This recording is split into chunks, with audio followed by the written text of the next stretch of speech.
Hey guys, it's me, Brian from Echo1 USA, and this is the Echo1 MTC1 that I used at the Airsoft Tour for Atlanta when I played at SS Airsoft. First off, special thanks to Steve, the owner of the field. Thanks for the shirt and having me at your field. Loved it. Also, Jeff, thanks for the cool monster, keeping me geeked up all day long. And everybody else that was playing there shooting me and shooting with me. Had a great time. Couldn't do it without you guys. Thanks again. Okay, for the MTC, I used the stock. Training stock it comes with, added the limited edition Hotlanta stickers, added a steel sling loop like you see on our Echo1 Platinums, just so I can switch real quick. It's already a sling loop here, but I just wanted one back here for my 1 point. For the red dot, I used a UTG red dot. It's a real quick, things like 38 mil. I'll have all the list of stuff I have inside and outside in the descriptions below. Added the tack grip like it comes with the XCR. I like it just because you have a battery compartment in there. I have battery for my red dot. UTG flashlight. Battery died because I played a lot of night games there. And a Socom gear Noveske Loudener. It's really good. It makes a good pop when you're out so you can hear it. And also when you're shooting downrange, it's really good. And inside,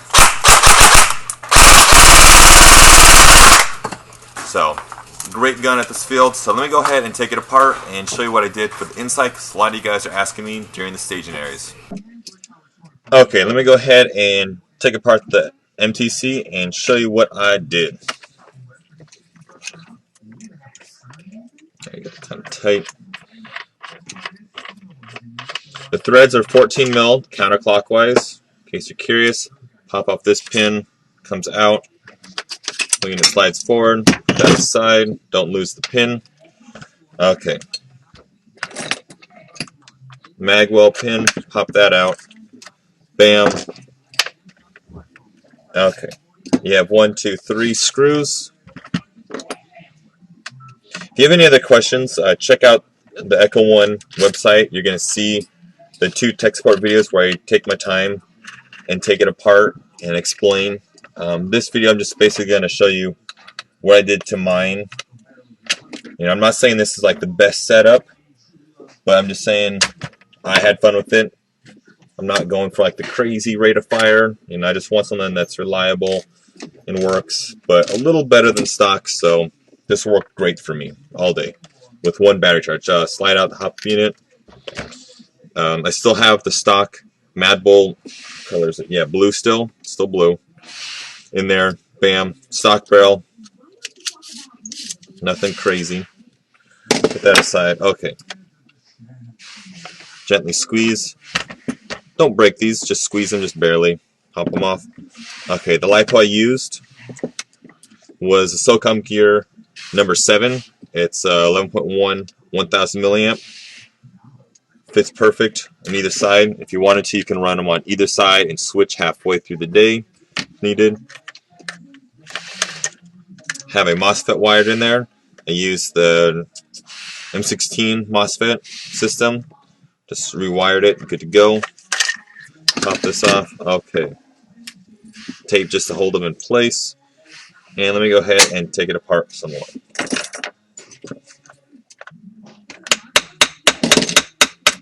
Simple trick, if you do not have an AR wrench with the hook to take off the castle nut, you can tap it off with a flathead, like so.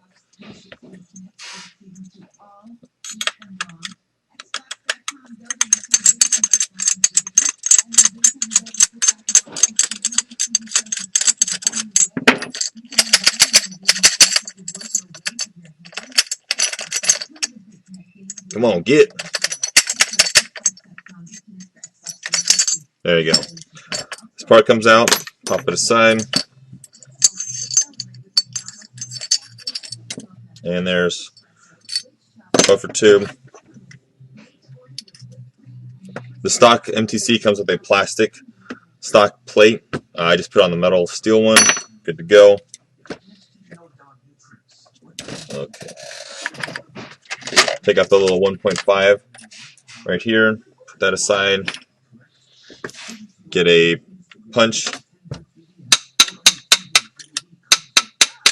Tap this down. Almost there. A little more. Okay, cool. Notice motor, add a torque motor. Okay, slide this out. And also what I did is, like I mentioned in the stock video, there's like a little bar here for either or. I just open this up so I can take off the aluminum housing and slide the whole unit through if I needed to. But for now, I can just put it near the end like that and I'm good. Just use an Allen key.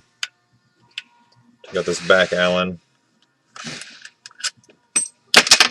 And drop this down. Kind of pull the wires like this, and bam. I still used the stock gearbox, the cylinder. I'm going to go ahead and take it apart more and show you guys.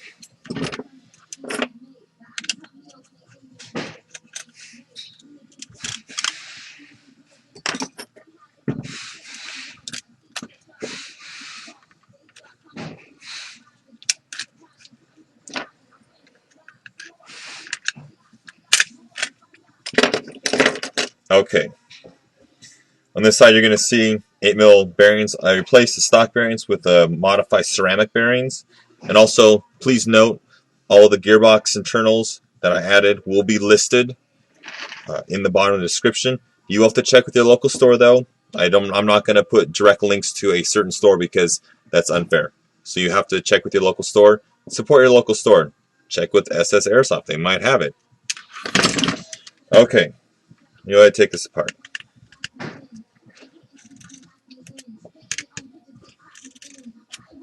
For the motor, I took out the stock short motor. It's decent, magnetic. Added just the generic torque motor like you find in the Red Star series. I like the torque series.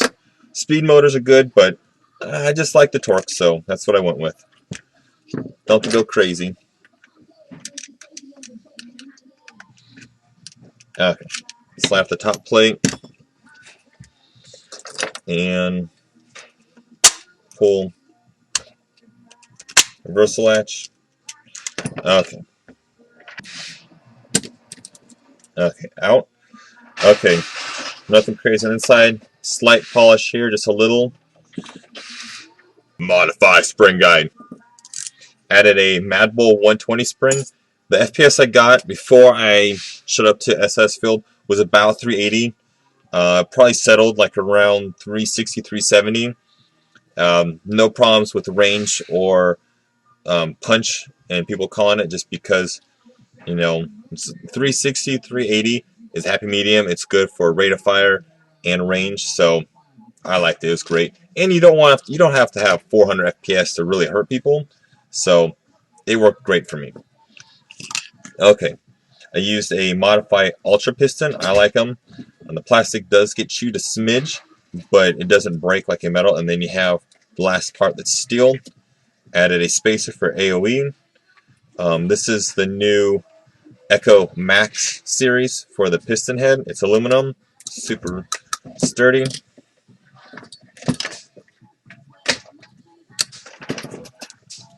Okay, air seal nozzle is stock. You can change this out with a standard length for any Marui base or, like, say, modified Garter, Systema, spec nozzles, same exact length. Stock tappet plate. Stock spring, of course. The cylinder head, I changed that with a modified cylinder head. Super tight fit. Has the double O-ring, which is great. Say aluminum head. The cushion just banging away on that piston head. It's great. Okay. For the gears, I used the Echo1 Max Speed gear set, the 13:1 ratio. It's new. It's really great. I've been using the samples in all my guns for a while. For version 3 gearbox, you can drop them in, but if you notice how the spur gear, the bottom plate is the same, it's just the top plate, and this is what you'll hear when it says non-reinforced. It's just because it'll be too big, but if you use like a version 3 or like a Taurus, you'll be fine. double gear. It's a 3-gear set. It came with a piston, but I just put the piston aside. I'm not a big fan of all metal rack, but they are good. They worked fine. I just go with the Ultra Pistons, tried and true for me. I love it, so why change? Stock reversal latch, and the torque motor, like I said. The MOSFET wiring, as you can see, the 2 little lead wires go on the trigger, and that's about it. And the ceramic 8mm bearings I modify. And this MTC setup has worked great for me. Used it all day. I think I went through about 4,000, 5,000 rounds. A lot of semi-auto, a lot of full auto. No hiccups, no nothing. And it worked great overall. So get your MTC today and also upgrade it and have fun. Thanks. So if you guys have any more questions about the MTC number 1 or 2, go ahead and check out the Echo1 website, Echo1USA.com, and also our Facebook page, so you can find more info regarding the tech videos and also what's in the MTC stock version. This has been Brian from Echo1 USA. Thanks for watching.